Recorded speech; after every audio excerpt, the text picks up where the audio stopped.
The Stoics believe that we all have the power to choose our own happiness.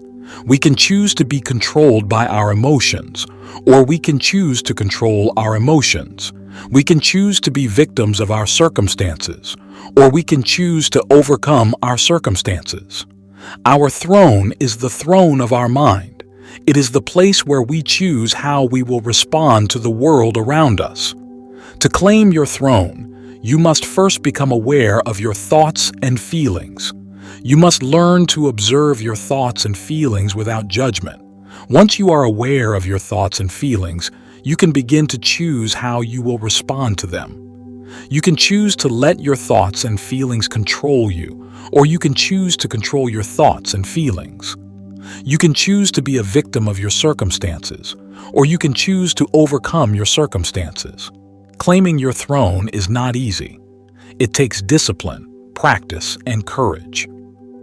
The Spartan king and the Stoic philosopher, a Spartan king sits on his throne. He is a stern-looking man with a shaved head and a long beard. He wears a simple tunic and a cloak. A Stoic philosopher enters the throne room. He is an older man with a long white beard. He wears a simple robe and sandals. King. Philosopher. What brings you to my court? Philosopher. I have come to offer you some advice. King. Advice. I am the king of Sparta. I need no advice. Philosopher. Perhaps not, but I believe my advice would be beneficial to you and your kingdom. King. Very well. Speak your advice. The greatest enemy of man is not another man, but his own self. It is his own fears and doubts that hold him back from achieving his full potential. King. I am not afraid of anything. Philosopher. Perhaps not, but you are not perfect. You have your own weaknesses, and it is these weaknesses that your enemies will exploit. King. I have no enemies.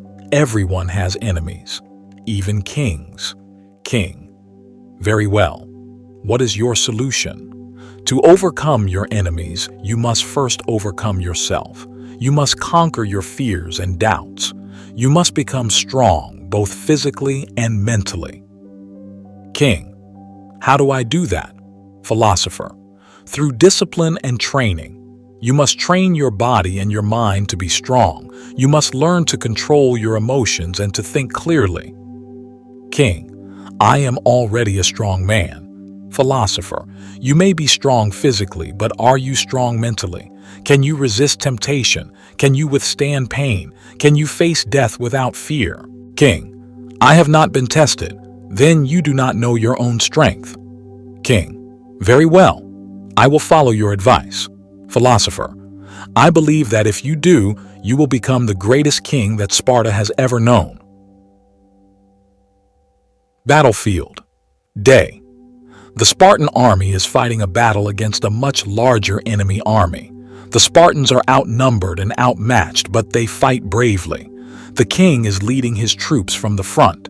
He is fighting fiercely, and he inspires his men to fight with all their might. The battle rages on for hours. Many men are killed on both sides, but the Spartans refuse to give up. Finally, the enemy army breaks and flees. The Spartans have won the battle. The king stands on the battlefield surveying the carnage. He is exhausted but victorious. King, to himself, I have conquered my enemies, but I have also conquered myself. The king is sitting on his throne. He is now an old man, but he is still strong and proud. A young man enters the throne room. He is the king's son. Son. Father, I have come to ask your advice. King. What is it, my son? Son. I am afraid. What are you afraid of? Son. I am afraid of failure. Everyone is afraid of failure, but failure is not the end of the world. It is simply an opportunity to learn and grow. Son. But what if I fail to live up to your expectations? My expectations for you are high, but they are not unreasonable. I expect you to be a good man, a brave man, and a wise man. Son. I will try my best. That is all I ask. King, to himself. I have taught my son well. He will be a great king. Spartanism and Stoicism because it teaches the importance of discipline, courage, and self-control. It also teaches that failure is not the end of the world, but an opportunity to learn and grow. It is also relevant to today's world because it addresses the problem of fear. Many people are afraid of failure, afraid of not living up to expectations, and afraid of the unknown. It teaches that fear can be overcome through discipline, training, and courage. If you are inspired by the story of the Spartan king and the Stoic philosopher, please subscribe to our channel, share this video with your friends, and leave a comment below. Together, we can create a world where everyone is strong, courageous, and free. Spartanism and Stoicism can help us to become stronger, more courageous, and more resilient people. They can help us to overcome our fears and to live our lives to the fullest.